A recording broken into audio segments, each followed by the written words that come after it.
हाय मेरे प्यारे छात्रों, कैसे हैं आप। उम्मीद है आप सब अच्छे होंगे और स्वस्थ होंगे। साथ ही साथ में आप लॉकडाउन का भी पालन कर रहे होंगे इस समय। और इस समय देखिए, थोड़ा बहुत आपकी जो पढ़ाई है उसमें दुविधाएं उत्पन्न हो रही हैं, वह हम समझ सकते हैं। लेकिन परिस्थितियों को ध्यान में रखते हुए आप कार्य करें। साथ ही साथ में भारत सरकार की नीतियां और अपनी उत्तर प्रदेश सरकार की नीतियों के अनुसार कार्य करें। देखिए, हम अर्थव्यवस्था से संबंधित 3 सीरीज देख चुके हैं।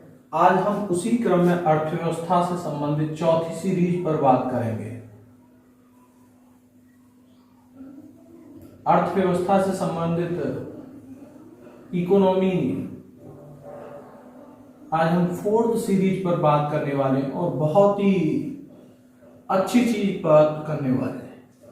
क्या बात करेंगे? देखिए, आज के टॉपिक में जो हम बात करेंगे, अर्थव्यवस्था के प्रकार से संबंधित बात करेंगे। Types of economy.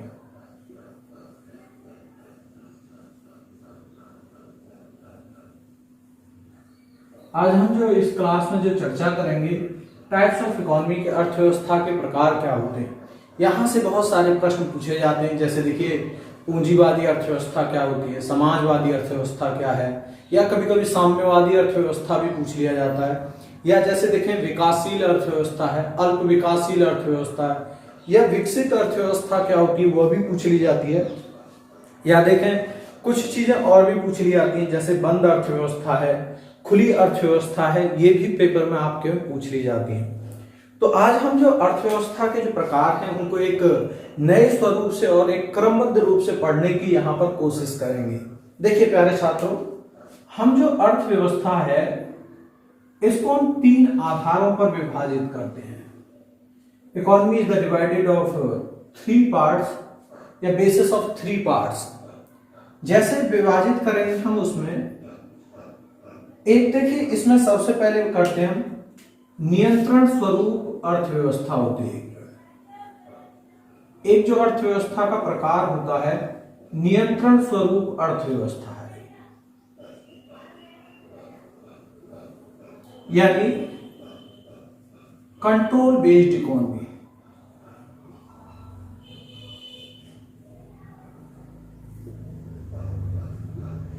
और देखिए, एक जो विभाजन करेंगे हम इसमें, जो देखिए विकास स्वरूप अर्थव्यवस्था।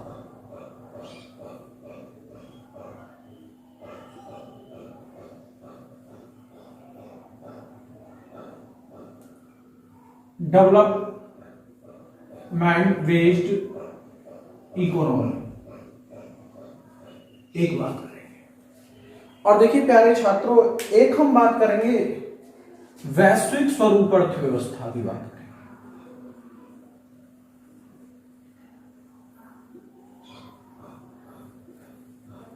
प्यारे छात्रों, इसको कहते हैं ग्लोबल बेस्ड इकोनॉमी।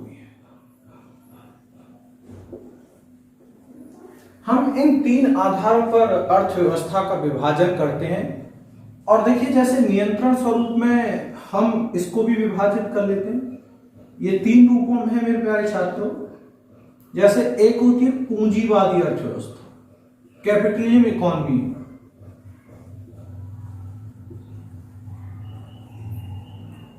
इसको हम कहते हैं कैपिटलिज्म इकोनॉमी या कैपिटलिस्ट इकोनॉमी के रूप में जानते हैं।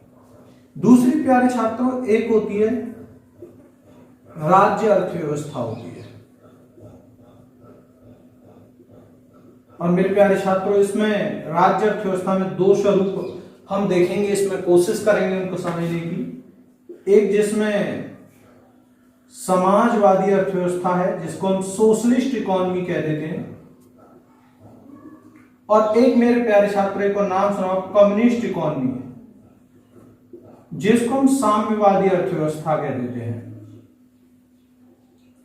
इस पर भी मेरे प्यारे छात्रों हम जो है कोशिश करेंगे और समझाने की स्वरूप को देखेंगे। जो एक और है प्यारे छात्रों, जिसको हम कह देते हैं मिश्रितवादी अर्थव्यवस्था, मिक्स्ड इकोनॉमी। देखिए प्यारे छात्रों, ये होती है नियंत्रण स्वरूप अर्थव्यवस्थाएं होती हैं कि कौन इनका नियंत्रण कर रहा है और किस तरह से नियंत्रण कर रहा है। अब देखिए इस पर जो कैसे नियंत्रण अर्थव्यवस्थाएं की जाएंगी, हम उस नियंत्रण के स्वरूप को भी देखेंगे। जैसे देखिए प्रश्न पेपर में प्रश्न ये पूछ लिया जाता है, पूंजीवादी अर्थव्यवस्था के उदाहरण पूछ लिए जाएंगे, इसके पितामह पूछ लिए जाएंगे, इसकी पहली बार चर्चा कहाँ की गई है। राज्य अर्थव्यवस्था के उदाहरण पूछ लिए जाएंगे, राज्य अर्थव्यवस्था का पिता किसको कहते हैं। मिश्रितवादी अर्थव्यवस्था के उदाहरण पूछ लिए जाएंगे, इसका पितामह पूछ लिया जाएगा। भारत की स्थिति पूछ ली जाएगी, पहली बार मिश्रित अर्थव्यवस्था कहाँ अपनाई गई थी, इस बारे में भी प्रश्न जो है बन जाते हैं जो है। अब जैसे देखिए विकास स्वरूप अर्थव्यवस्थाएं देखें तो इसमें 3 होती हैं। इसमें एक होती है अल्प विकासशील अर्थव्यवस्था,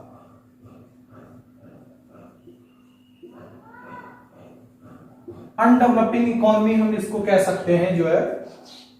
और वास्तविकता में देखें तो ये इस तरह की चीजें अब बची ही नहीं है, क्योंकि अब ऐसा कोई भी देश नहीं जिसके पास में रिसोर्सेस ना हो।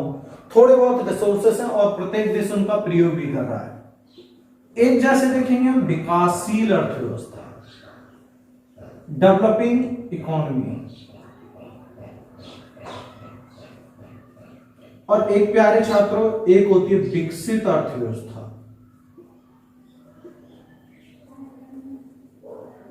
डेवलप्ड इकोनॉमी, इसको भी हम देखने की कोशिश करेंगे कि डेवलप्ड इकोनॉमी क्या होती है जो है। एक हम ग्लोबल इकोनॉमी की बात करेंगे कि यानी जिसका वैश्विक स्थिति के आधार पर नियंत्रण होता है। जैसे आपने विशेष करके नाम सुना होगा मेरे प्यारे छात्रों, इसमें भी जो है एक जैसे आपने नाम सुना होगा बंद अर्थव्यवस्था,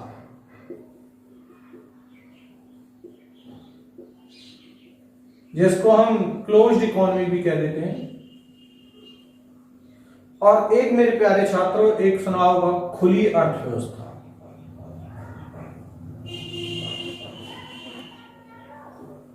ओपन इकोनॉमी।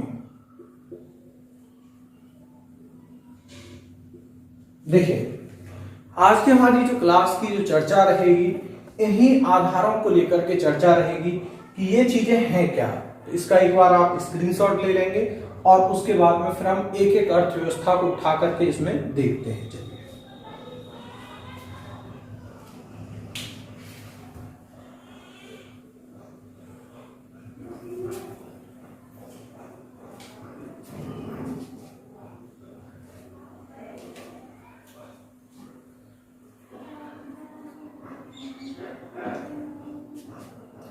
चलिए देखिए, आइए अब हम इसमें एक एक अर्थव्यवस्था के जो उदाहरण स्वरूप बातें हैं उनको उठा करके हम देखते हैं। चलिए देखिए बैठा, सबसे पहले हम इसमें बात करेंगे जो है पूंजीवादी अर्थव्यवस्था की बात करते हैं। इसको भी मैं रफ कर लेता हूं जिससे और अच्छे से हम जो है समझ सकें। देखें सबसे पहले हम बात करते हैं पूंजीवादी की।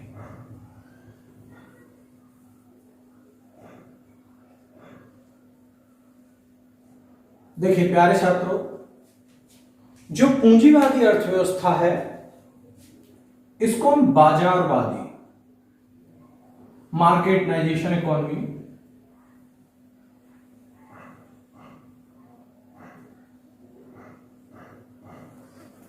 भी कह देते हैं। क्यों कहते हैं इस पर भी मैं अभी चर्चा करूंगा जो है। देखिए यह इसको निजीवादी, प्राइवेट इकोनॉमी भी कह देते हैं, नाम और है निजीवादी अर्थव्यवस्था। देखिए समझाने के लिए मैं एक आपको बेसिक फंडा बताता हूं इसमें जो प्यारे छात्रों। इसमें से हम पहले एक शब्द लेते हैं पूंजी, कैपिटल।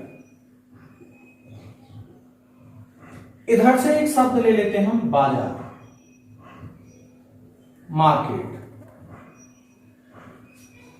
और इधर से भी एक शब्द ले लेते हैं हम निजी, प्राइवेट।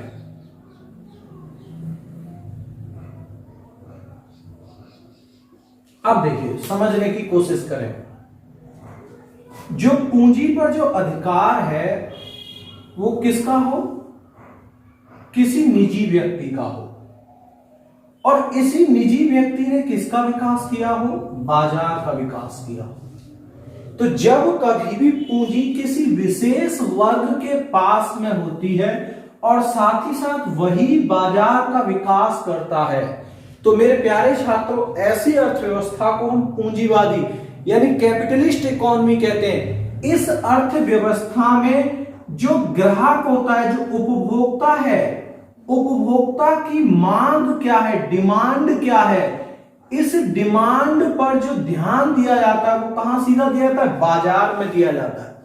और इस प्रकार की अर्थव्यवस्था में मांग पर कभी भी सरकार का नियंत्रण नहीं होता। Government has no control of demand and it has relation between market and consumer. ये क्या मांग कर रहे हैं, यहां पर जो चीजें फायदे की होंगी, किसके फायदे की, बाजार की, जिन चीजों की डिमांड हो रही होगी, जिससे उसको अधिक पूंजी प्राप्त हो रही होगी, वो उस चीज का उत्पादन करेगा जो है। तो ऐसी चीजें जब कभी भी बाजार पर एक तरह से निजी क्षेत्र का अधिकार हो, तो ऐसी अर्थव्यवस्था वहां पूंजीवादी अर्थव्यवस्था कहलाती है। यहां केवल सरकार का जो है नियमों पर अधिकार होता है। Government has the rights of rules on. तो यहां गवर्नमेंट केवल नियमों पर अधिकार रखती है, बाकी सभी जितने भी चीजें होती है वो बाजार के पास में होती है। अब आप खुद एक बात सोचिए कि जब कभी भी कोई भी पूंजीवादी व्यक्ति अपना पैसा लगाएगा, तो आप बताइए क्या वो समाज के लिए कार्य करेगा, समाज के लिए कार्य करेगा क्या, कभी नहीं करेगा। अब आप सोचें, खुद आप एक दुकान खोल लें और उस दुकान को खोलने के पश्चात में आप खुद सोचिए, जब आपका खुद का पैसा लगा हुआ होगा तो आप समाज की भलाई के लिए काम करेंगे, नहीं करेंगे। आप क्या करेंगे, मैक्सिमम प्रॉफिट के लिए काम करेंगे कि हमें अधिकतम लाभ कैसे प्राप्त होगा, आप उस चीज के लिए काम करेंगे। तो यहां से एक बात तो निकल के आती है कि पूंजीवादी जो अर्थव्यवस्था होती है वह अपने अधिकतम लाभ के लिए काम करेगी। याद रखेंगे, ये जो अर्थव्यवस्था अपने अधिकतम लाभ के लिए कार्यरत होती है। तीसरी बात याद रखेंगे कि यहां पर क्या होगा कि एक वर्ग ऐसा होगा जिसके पास बहुत पैसा होगा, एक वर्ग होगा जो काम कर रहा होगा वहां पर। तो यहां पर देखिए एक प्यारे छात्र एक बात और याद रखेंगे, आय को लेकर दो वर्गों में विषमता और पाई जाती है।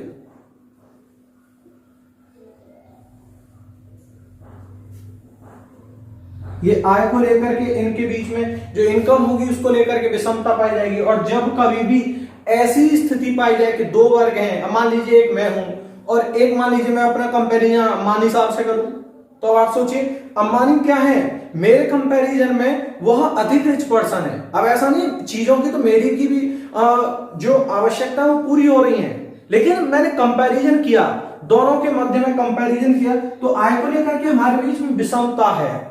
तो अब जब कभी भी देखिए, इसी से कॉन्सेप्ट निकल के आया गरीबी, पॉवर्टी। और इसमें दो तरह की पॉवर्टी होती है, गरीबी जो रहती है, एक होती है सापेक्ष रिलेटिव और एक होती है निरपेक्ष। तो अब ध्यान रखेंगे, जब आय को लेकर के दो वर्गों के बीच में बहुत बड़ा अंतर हो जाए तो समझ जाइए वहां जो गरीबी पाई जाती है वो सापेक्ष गरीबी होगी। यानी यहां पर जो है रिलेटिव पॉवर्टी होगी, एक व्यक्ति दूसरे की अपेक्षा में गरीब होता है। तो यह प्रश्न पूछा जाए कि सापेक्ष गरीबी किस प्रकार की अर्थव्यवस्था की एक तरह से समस्या है, तो आप यहां पर याद रखेंगे पूंजीवादी जो अर्थव्यवस्थाएं होती हैं उनकी एक प्रकार से जो सापेक्ष गरीबी होती है वह एक बहुत बड़ी समस्या होती है, क्योंकि वहां एक वर्ग जो रहता है उसका दिनों दिन तो विकास होता हुआ चला जाता है, दूसरा वर्ग वहां पर दिनों दिन पिछड़ता हुआ चला जाता है। तो ये इस प्रकार के देशों की एक समस्या भी है। सापेक्ष गरीबी में क्या है, जरूरतें जो है दोनों की वो पूरी हो रही हैं, लेकिन जरूरतों की अपेक्षा में जो आय है उसको लेकर के स्थितियां दोनों की संतुलित नहीं होती हैं। तो ये इस अर्थव्यवस्था की एक सबसे बड़ी समस्या है। अब देखिए यहां पर हम कुछ और भी बातें करें, जैसे देखिए और भी एक और चीजें बताऊं मैं आपको, जो पूंजीवादी अर्थव्यवस्था है इसके उदाहरण आप देख सकते हैं, जैसे अमेरिका है और विशेष करके जो यूरोपियन देश हैं वो भी, इसमें बहुत सारे देश हैं वो भी इसके उदाहरण हैं आपके जो। और देखिए पूंजीवादी अर्थव्यवस्था का जो जनक माना जाता है या जो सोच मानी जाती है वह एडम स्मिथ की मानी जाती है। और देखिए इनकी मैं पिछली क्लासों में बता चुका हूं, एक पुस्तक भी है the wealth of nation, the wealth of nation. और इन्होंने एक सिद्धांत भी दिया है और वो सिद्धांत अदृश्य हाथ का सिद्धांत, इनविजिबल हैंड थ्योरी। इन्होंने एक सिद्धांत भी दिया है, इसी पुस्तक में है, अदृश्य हाथ का सिद्धांत, इनविजिबल हैंड थ्योरी। कभी भी पूछी जाए मेरे प्यारे बच्चों, वह भी किसकी है? एडम स्मिथ की है। और एडम स्मिथ की पुस्तक कौन सी है? The wealth of nation. सिद्धांत कौन सा है? अदृश्य हाथ, इनविजिबल हैंड थ्योरी है। और इनको किसका जनक माना जाता है? पूंजीवादी अर्थव्यवस्था का जनक माना जाता है। आई होप ये समझ में आएगा, स्क्रीनशॉट ले लीजिए इसका।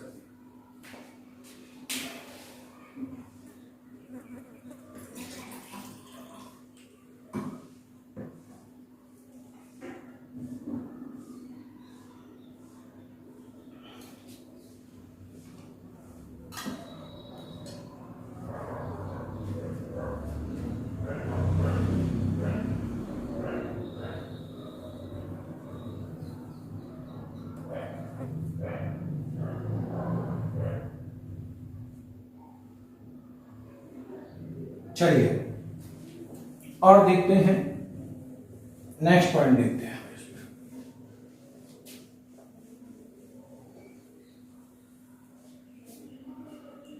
इसके बाद में हमारी जो दूसरी अर्थव्यवस्था है, राज्य अर्थव्यवस्था। राज्य अर्थव्यवस्था स्टेट इकोनॉमी है। इसमें एक और है स्टेट इकोनॉमी है। देखिए प्यारे बच्चों, स्टेट इकोनॉमी को इसको हम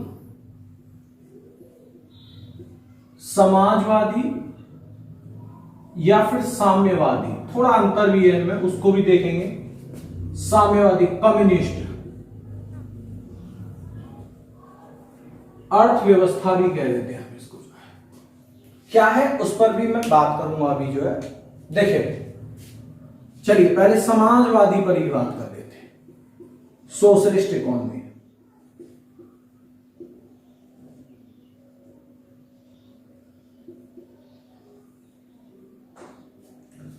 देखिए समाजवादी जो अर्थव्यवस्था है, ये जो सोच थी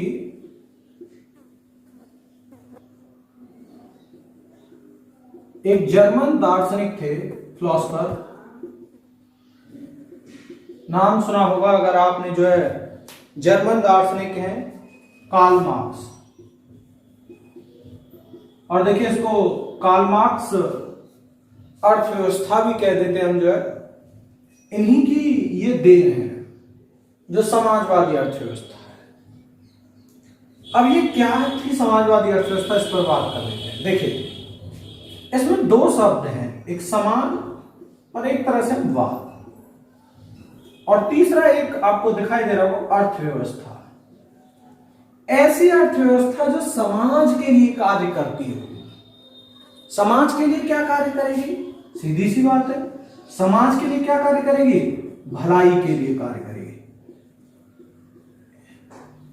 if the work for social welfare by the economy that called socialist economy. यदि कोई भी अर्थव्यवस्था भलाई के लिए कार्य कर रही है, किसकी भलाई के लिए? समाज की भलाई के लिए, यानी वो अपना हित नहीं सोच रही है उसमें जो है, तो वहां अर्थव्यवस्था होती है समाजवादी अर्थव्यवस्था। आइए इसको देखते हैं। जैसे देखिए यहां पर मान लेते हैं एक उपभोक्ता है, कंज्यूमर है सी, और ये कोई एक बाजार है, मार्केट है, और ये कोई एक सरकार है, गवर्नमेंट है।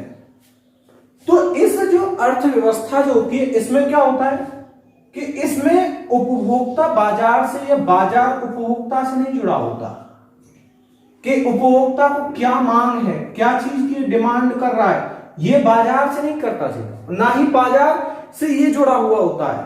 यहां उपभोक्ता सरकार से जुड़ा हुआ होता है और सरकार यहां पर बाजार से जुड़ी हुई होती है। तो यहां पर बाजार किस चीज का उत्पादन करेगा, ये जो निर्भर करता है, ये सरकार पर निर्भर करता है, उपभोक्ता नहीं, कि उपभोक्ता का वही उत्पादन करती है। सरकार जो चाहती है वही उत्पादन होता है यहाँ पर, और जिस तरह का उत्पादन चाहती है उसी तरह का उत्पादन होता है। और यहां पर क्या है, भलाई के लिए काम होगा, सोशल वर्क वेलफेयर होगा। और आप ध्यान रखिएगा, जब कभी भी समाज की भलाई के लिए काम किया जाएगा तो एक व्यक्ति के हाथ में मेरे प्यारे छात्रों पूंजी नहीं होगी, क्योंकि फिर तो वो अपने बारे में सोचने ले जाएगा। यहां पर पूंजी पर, यानी जो आर्थिक हित हैं, आर्थिक हितों पर जो अधिकार है वह भी किसके पास होता है, सरकार के पास होता है। Government has the rights of economical resources. यहां सरकार आर्थिक हितों पर अपना अधिकार रखती है जो है, साथ ही साथ वो उसी के हिसाब से काम करती है। जैसे इसका हम बहुत अच्छा उदाहरण देख सकते हैं, रूस। इसका सबसे बढ़िया उदाहरण हम इसका देख सकते हैं जो है। लेकिन वर्तमान कुछ ऐसी स्थितियां हैं कि जो समाजवादी स्थितियां जो है वह धीमे धीमे एक तरह से टूटती हुई जा रही हैं। अगर हम स्वतंत्रता के पश्चात देखें तो भारतीय जो अर्थव्यवस्था का भी जो झुकाव है वह समाजवादी की ओर ज्यादा रहा, अपेक्षाकृत पूंजीवादी या अन्य चीजों से जो है समाजवाद की ओर उसका झुकाव ज्यादा रहा। तो यहां पर समाज के लिए ही कार्य किया जाता है और सभी चीजें उस हिसाब से जो है कार्यरत होती हैं। तो ये थी आपकी राज्य अर्थव्यवस्था। अब देखिए, इसमें हम थोड़ा सा अंतर देख लेते हैं कि समाजवादी और जो साम्यवादी अर्थव्यवस्था है, इन दोनों में अंतर क्या होता है प्यारे छात्रों, उस पर भी मैं बात कर लेता हूं। इसका एक आप स्क्रीनशॉट ले लीजिए।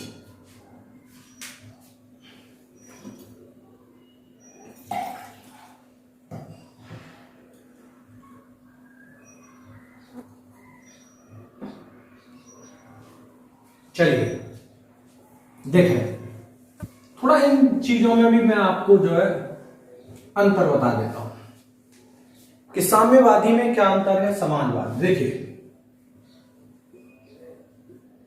समाजवादी में क्या होता है, देखिए जैसे इसमें क्या सबसे बड़ी विशेषता क्या है कि जो श्रमिक होते हैं, इन श्रमिकों का अपने श्रम पर अधिकार होता है।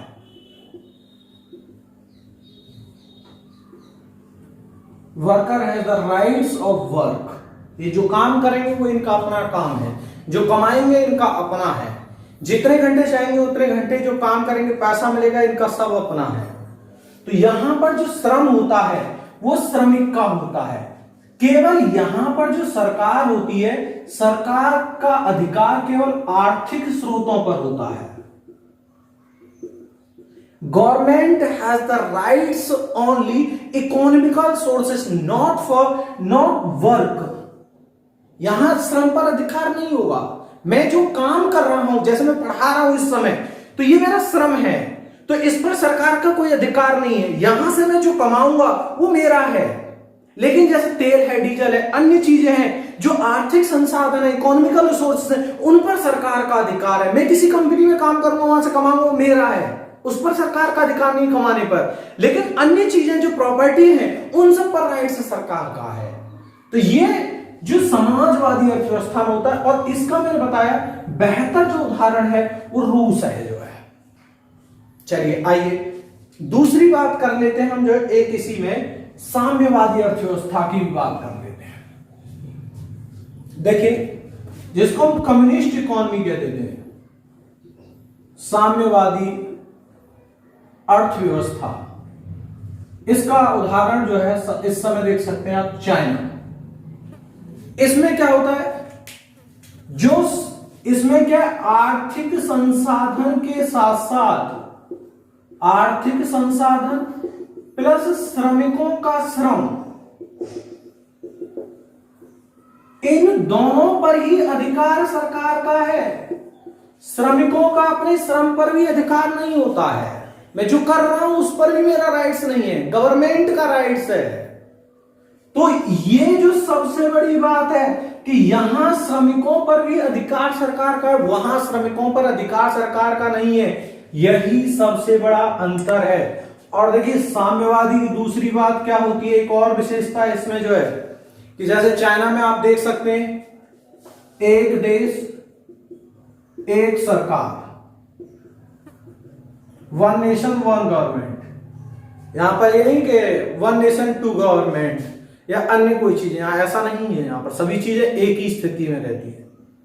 लेकिन देखिए यहां विकास तो होता है, लेकिन विकास के साथ साथ में जो लोगों के जो राइट्स होते हैं, जो अधिकार होते हैं, उनका हनन बहुत ज्यादा होता है।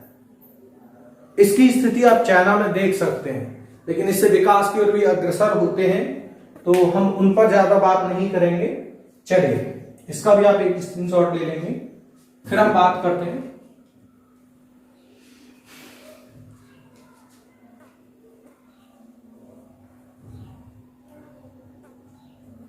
चले इसके बाद आइए हम बात करते हैं, फिर जो है नेक्स्ट पॉइंट पर बात करते हैं। तीसरी बात कर रहे थे हम इसमें जो है मिश्रित अर्थव्यवस्था, मिक्स्ड इकोनॉमी।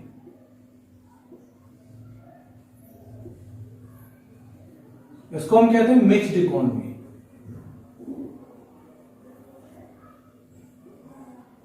देखिए मिश्रित अर्थव्यवस्था का मतलब है कि जब कभी भी निजी और आपकी सरकार यानी प्राइवेट और गवर्नमेंट यानी पब्लिक सेक्टर दोनों एक साथ मिलकर के काम कर रहे हों, तो उस अर्थव्यवस्था को हम कह देते हैं मिश्रित अर्थव्यवस्था कह देते हैं। जैसे आप देखिए इसका सीधा सा याद रखेंगे कि जब कभी भी निजी क्षेत्र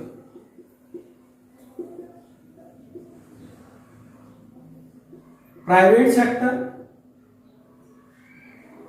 और एक आपका सरकारी क्षेत्र पब्लिक सेक्टर,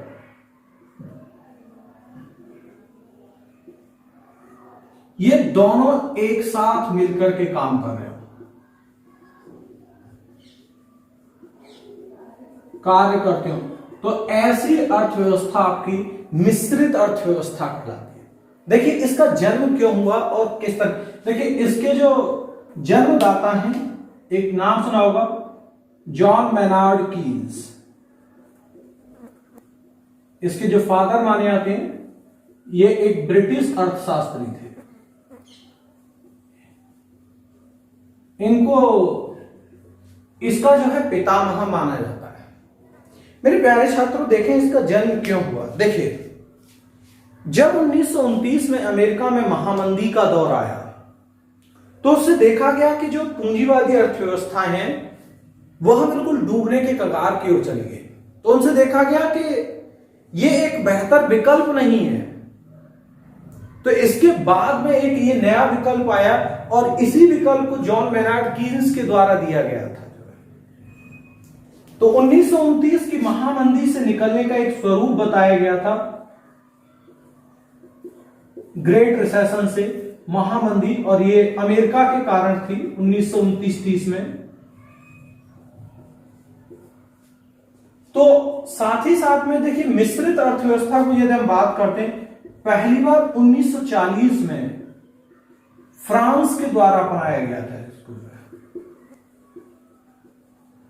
अगर कभी भी पेपर में प्रश्न ये पूछ लिया जाए कि मिश्रितवादी अर्थव्यवस्था को विश्व में सबसे पहले किसने अपनाया था, तो किसने अपनाया, फ्रांस के द्वारा अपनाया गया था। और इसका वर्तमान में जो बेहतर उदाहरण देखेंगे भारत है। पड़ोसी राज्य भी हैं, हम देख सकते हैं अपने अधिकतर अब जो अर्थव्यवस्थाएं हैं वो इसी ओर बढ़ी हुई हैं। तो हम उसका उदाहरण देख सकते हैं, भारत है, पाकिस्तान भी देख सकते हैं, ये सब भी देख सकते हैं हम इसमें जो। लेकिन प्यारे छात्रों अगर हम वर्तमान की बात करें तो भारतीय अर्थव्यवस्था मिश्रितवादी अर्थव्यवस्था तो है, लेकिन भारतीय अर्थव्यवस्था एक नए स्वरूप की ओर बढ़ रही है। और वो कौन सा स्वरूप की ओर बढ़ रही है हम उस पर भी चर्चा कर लेते हैं। इसका भी आप एक स्क्रीनशॉट ले लें।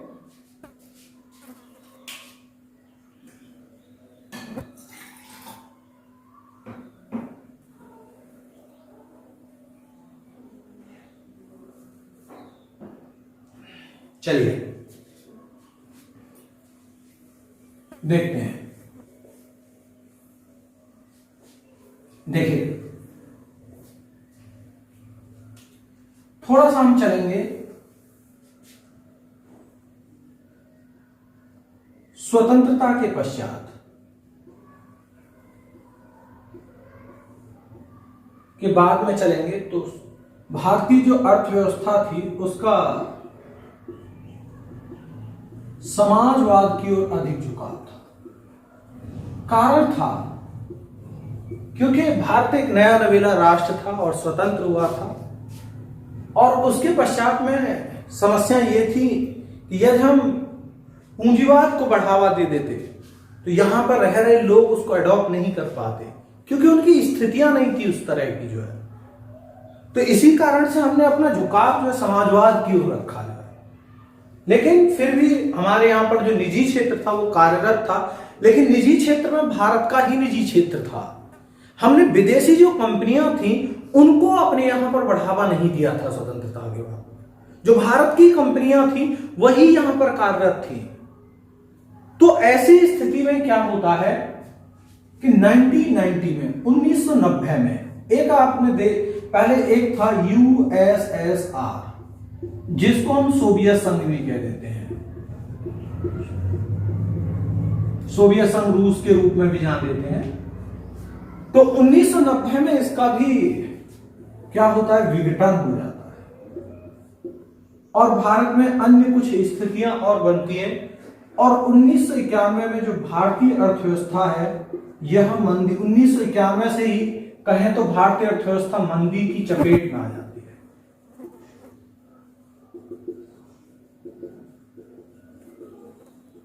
और 1991 तक हम इससे बुरी तरह से प्रभावित थे।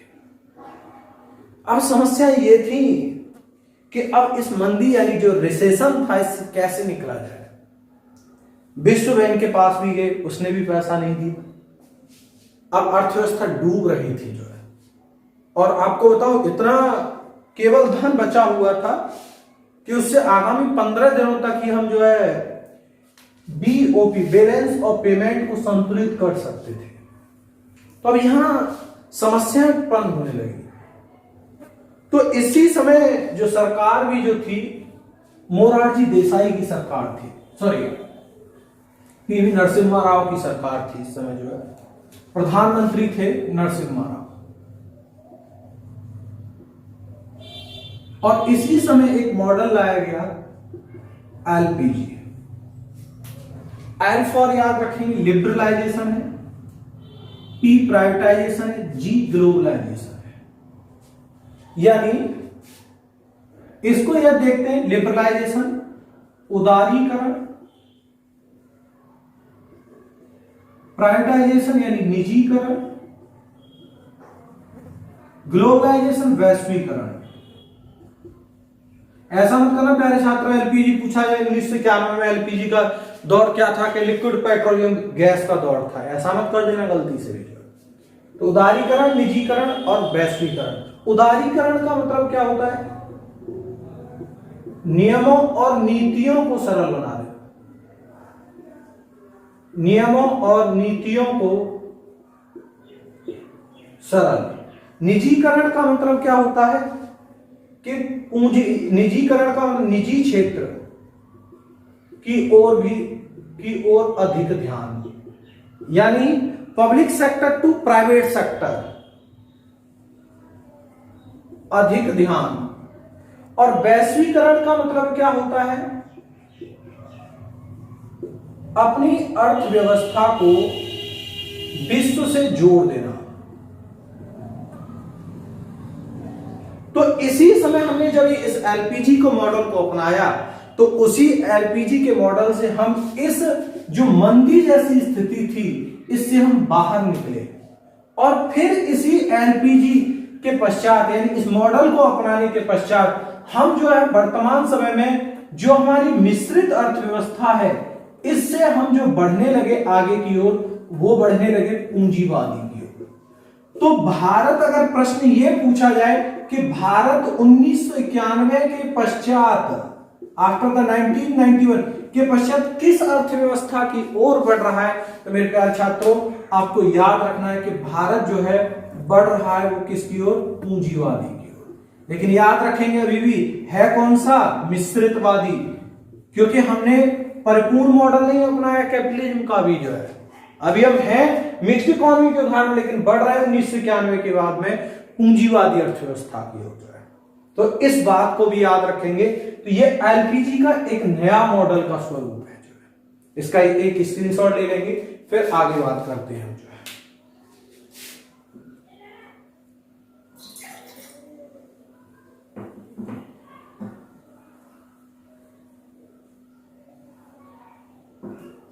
चलिए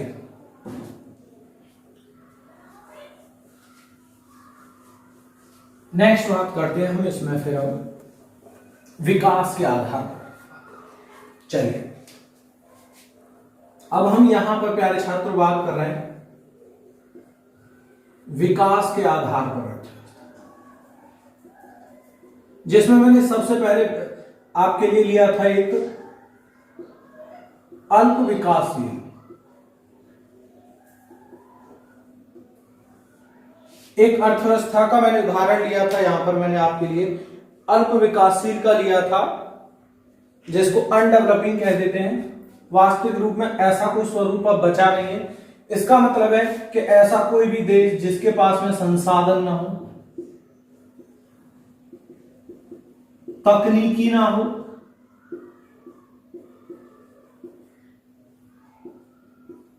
मानव विकास ना हो, जरूरतें पूरी ना हो। तो वर्तमान समय में यह देखेंगे तो मेरे प्यारे छात्रों, ऐसा देश अब बहुत ही कम बचे हुए हैं, या ऐसी परिकल्पना ही नहीं है अब जो है कि इस तरह की स्थितियां, हाँ थोड़ी बहुत कह सकते हैं हम जो है, लेकिन अब देशों के पास संसाधन भी है थोड़े बहुत, उनका प्रयोग भी कर रहे हैं और सभी चीजें कर रहे हैं। तो ऐसी परिकल्पना अब जो वर्तमान में नहीं है। दूसरी यदि हम बात करते हैं विकासशील की बात करते हैं, देखिए जिसका उदाहरण भारत भी है, विकासशील अर्थव्यवस्था। देखिए मेरे प्यारे छात्रों, इसका उदाहरण देख सकते हैं, भारत है प्लस अधिकतर एशियाई देश हैं, कुछ को छोड़ करके, जैसे जापान जैसे देशों को छोड़ करके, रूस जैसे देशों को छोड़ करके, अधिकतर जो देश हैं वो विकासशील नहीं है। इसमें क्या है, आर्थिक संसाधन उपलब्ध हैं,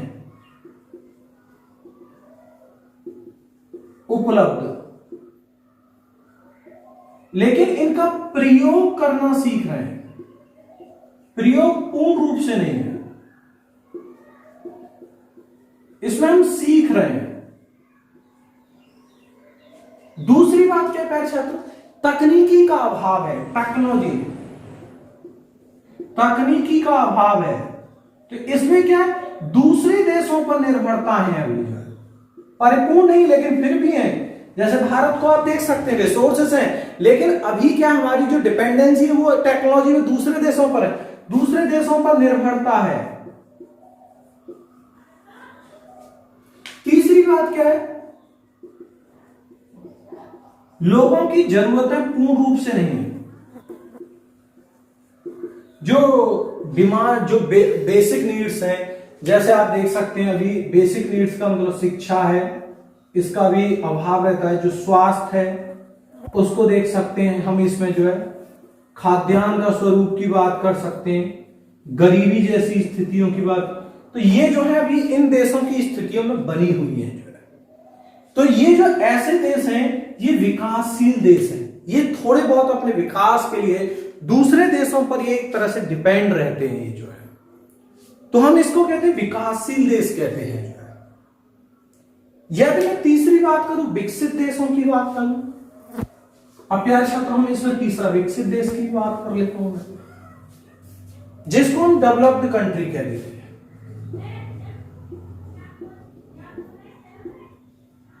विकसित का मतलब क्या है कि इनके पास में संसाधन है, संसाधनों का परिपूर्ण प्रयोग कर ले रहे हैं, तकनीकी है उसका प्रयोग कर रहे हैं, लोगों की जो प्राथमिक आवश्यकता है उनकी भी पूर्ति हो रही है, रोजगार है वो परिपूर्ण उपलब्ध है इन लोगों के पास में। जैसे यहां पर रोजगार की बात करेंगे, रोजगार उपलब्ध होते हैं इनके पास में, प्राथमिक आवश्यकताओं की पूर्ति हो रही होती है सही से, प्राइमरी नीड्स, प्राथमिक आवश्यकता। प्राथमिक आवश्यकता का मतलब होता है, प्यारे छात्र याद रखेंगे, इसमें स्वास्थ्य भी आता है, इसमें अगर हम देखें खाद्यान्न भी है, फूड ग्रेन, और यदि हम इसमें और भी बात करेंगे, स्वास्थ्य है, खाद्यान्न है, कपड़ा है, मकान है, ये सब जो है प्राथमिक आवश्यकताएं हैं व्यक्ति की, जो है उनकी पूर्ति हो रही होती है। तीसरी बात, इनके पास में अपनी तकनीकी है जिसका ये परिपूर्ण प्रयोग कर रहे हैं और उसी का ये फायदा जो है परिपूर्ण रूप से उठा रहे हैं जो है। जैसे अधिकतर आप देख सकते हैं इसमें जो है यूरोपियन देश है, प्लस में यहां पर अगर आप देख सकते हैं अमेरिका है। इसका एक आप स्क्रीनशॉट ले लेंगे, इसके बाद फिर नेक्स्ट बात करता हूं।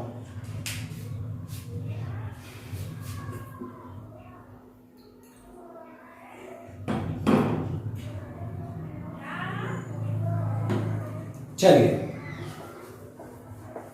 नेक्स्ट बात हम इसमें कर लेते हैं, थोड़ा सा और बचा हुआ हमारा पार्ट है उसको भी देख लेते हैं। वैश्विक आधार पर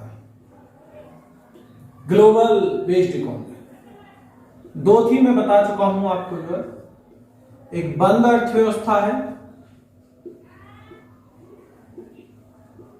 और एक कौन सी थी प्यारे छात्रों, खुली अर्थव्यवस्था है।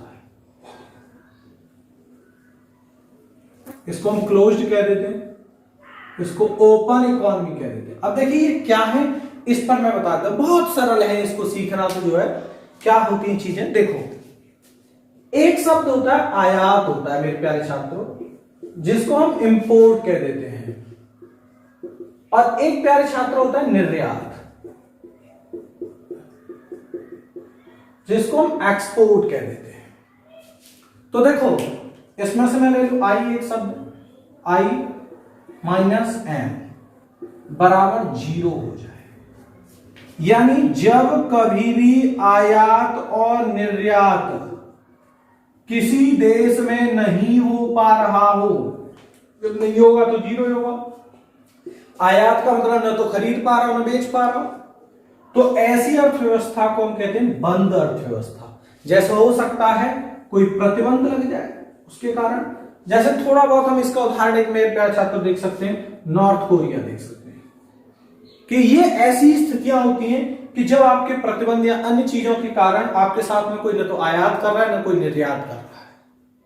ये स्थितियों पर डिपेंड करता है, वैश्विक स्थिति पर डिपेंड करता है ये जो है। दूसरी यदि हम बात करें खुली अर्थव्यवस्था की, तो खुली में क्या है कि यहां पर आपका किसी देश के साथ में आयात भी अच्छा चल रहा है, प्लस में आपका निर्यात यानी एक्सपोर्ट भी सही हो रहा है, दोनों सही चल रहा है, तो इसको कहते हैं खुली, यानी बेच भी पा रहा है खरीद भी पा रहा है। सीधा ऐसे समझो जो है, जैसे हम देखते हैं भारत जो है आपका मिश्रितवादी के साथ साथ में कैसी अर्थव्यवस्था का भी उदाहरण है, खुली अर्थव्यवस्था का भी उदाहरण, यानी जिसका व्यापार अच्छा चल रहा है वो एक तरह से आपका खुली अर्थव्यवस्था का भी उदाहरण है।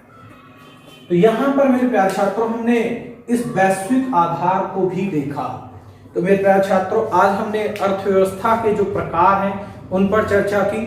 आप इनको पढ़ें अच्छे से और अपने जो आगामी एग्जाम हैं उनकी अच्छे से तैयारी करें। मैं उम्मीद करता हूं कि आपकी समझ में बहुत अच्छे से आ गया होगा।